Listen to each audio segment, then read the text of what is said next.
ముఖ్యమంత్రిగా చంద్రబాబు నాయుడు 30 ఏళ్ల క్రితం తొలిసారి ఇదే రోజున సీఎంగా బాధ్యతలు చేపట్టారు. ఈ 3 దశాబ్దాల కాలంలో 3 సార్లు సీఎంగా చంద్రబాబు తెచ్చిన 30 అతి కీలకమైన పథకాలు, కార్యక్రమాల సంస్కరణలు. అందరికీ నమస్కారం. మన అభిమాన నాయకుడు, ఆంధ్ర రాష్ట్ర ప్రగతికి పునాది వేసిన వ్యక్తి నారా చంద్రబాబు నాయుడు గారు ముఖ్యమంత్రిగా 30 ఏళ్ల క్రితం తొలిసారిగా ఇదే రోజున బాధ్యతలు చేపట్టిన సందర్భంగా ఆయన గురించి, ఆయన ఈ 3 దశాబ్దాల కాలంలో ఆయన ఆలోచనల్లో రూపుదిద్దుకొని ప్రజల కోసమే వచ్చిన కార్యక్రమాల గురించి చెప్పాల్సిన బాధ్యత మా అందరికీ ఉంది.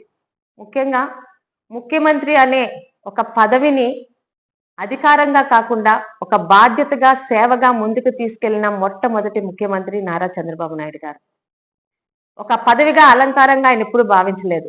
నా రాష్ట్రాన్ని భారతదేశంలోని అగ్రస్థానంలో నిలుచోపెట్టాలని ఒక సేవకుడిగా, ఒక ఎగ్జిక్యూటివ్గా, ఒక సిఇఓగా ఆ ముఖ్యమంత్రి పదవిని ముందుకు తీసుకువెళ్ళి ఈరోజు దేశవ్యాప్తంగానే కాదు, ప్రపంచవ్యాప్తంగా తెలుగువాడి తాలూకా గౌరవ ప్రతిష్టలను పెంచి, ఒక ముఖ్యమంత్రి అంటే ది గ్రేట్ సిబిఎన్ లా ఉండాలి అనే ముఖ్యమంత్రి స్థానానికే ఒక అలంకారంగా నిలిచారు.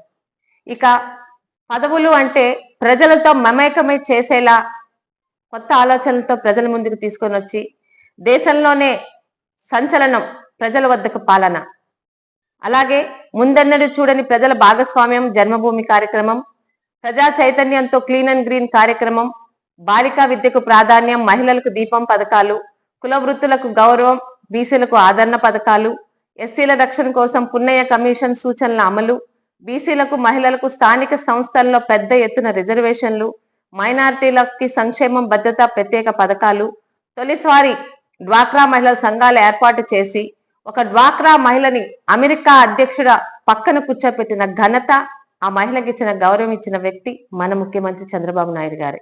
అదేవిధంగా విద్యుత్ రంగ సంస్కరణల అమలు, ప్రైవేటు రంగంలో తొలి విమానాశ్రయం, టెలికాం సంస్కరణలకు కీలక సూచనలు, పిపిపి విధానంలో నేషనల్ హైవేస్ కు అంకురార్పణ, గ్రామ గ్రామానికి రోడ్లు, ఐటీకి ప్రాధాన్యత, హైటెక్ సిటీ నిర్మాణం.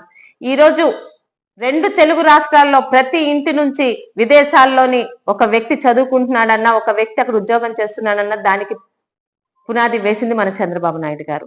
పెద్ద ఎత్తున ఇంజనీరింగ్ కళాశాలలు, ప్రతి జిల్లాకు మెడికల్ కాలేజీల ఏర్పాటు, విజన్ 2020తో పాలనకి కొత్త రూపు, విద్యారంగంలో మార్పులు, స్థానికంలో టూరిజానికి అత్యంత ప్రాధాన్యత, దేవాలయాల పరిరక్షణ, డిజిటల్ గవర్నెన్స్ తో సేవలు సులభతరం, డిజిటల్ కరెన్సీ కమిటీకి నేతృత్వం, స్వచ్ఛ భారత్ కమిటీకి నేతృత్వం, అన్నా క్యాంటీన్లు, రైతుల కోసం తొలిసారి దేశంలో ఇజ్రాయెల్ నుంచి డ్రిప్ ఇరిగేషన్ టెక్నాలజీ, అన్నదాతకు అండ, రైతులకు సబ్సిడీలు, యంత్రీకరణ, సాగునీటి ప్రాజెక్టులకు ప్రాధాన్యం, నదుల అనుసంధానంతో విజయం, అట్టడుగునున్న దళితుల కోసం ఎస్సీ వర్గీకరణ అమలు, రియల్ టైం గవర్నెన్స్, పారదర్శక పాలన, ఆంధ్రప్రదేశ్ రాష్ట్ర రాజధానిగా అమరావతి నిర్మాణం, పేదరిక నిర్మూలనకు P4.